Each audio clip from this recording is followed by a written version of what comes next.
Help me, Robert the Bruce. You are my only hope. What's up, YeshGamers? Robert the Bruce here to take you young Padawans and turn you into Jedi Knights.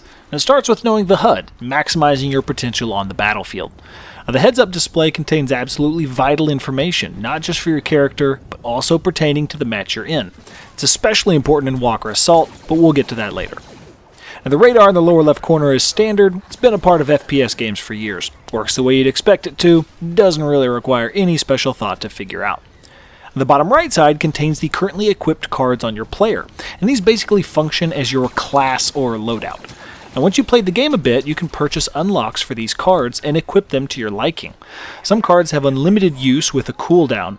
Here I'm using the Thermal Detonator as my left card and the Cycler Rifle as the right card. Now each time I use them, a meter displays on the cards that fills up again. Once it's full, I can use that ability again.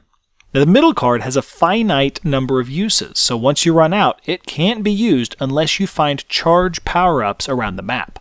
Running over one of these power-ups gives you one more usage of that ability. Now, a wise player will save this ability until it's really crucial in the fight, since it may be a while before you can find another charge for it. Your blasters don't have ammo like you're probably used to as well.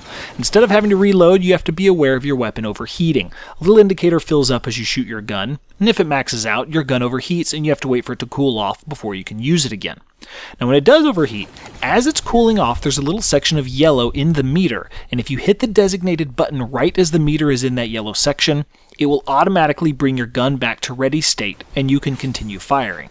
The more times you overheat and successfully cool it off this way, the smaller the yellow section gets, making it harder for you to keep doing this cycle.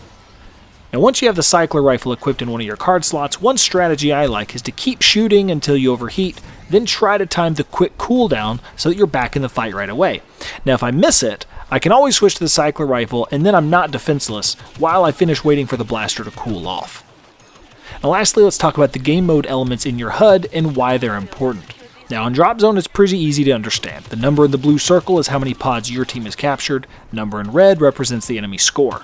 The timer in the middle shows when the round will end if no team hits the max pod count first. And the text beneath that lets you know if your team is holding the pod and you need to defend it, or if you need to attack the pod because the enemy holds it. Like I said, pretty easy. Now Walker Assault isn't quite as straightforward, but still easy to understand once you know what it all means. I'll be doing some in-depth videos on this game mode soon, so if you don't fully understand everything yet, that's okay. I'm just covering what's in the HUD and what it means. In the top bar on the left side, you'll see the little spaceship icons. This signifies how many Y-wing bombers the rebels have called in so far during the current wave. The bar in the middle fills up slowly from left to right, showing how much time is left until the next section of the battle begins. Now the little circles on that bar tell you when one wave ends and another begins. At each of these circles, the Y-wing bombers that the rebels have earned up to this point will attack the big AT-ATs, bring down their shields, and allow the rebel team to deal damage to them. The two little icons to the right side represent the health remaining of both the Imperial AT-ATs. If they don't destroy them both completely by the end of the round, the Imperial forces win. There's much more to be covered as you learn about the Battlefront universe, so stay tuned. I'll be back soon with more videos to help you along the way in your Jedi training. I'm Robert the Bruce, and I'll see you on the battlefield.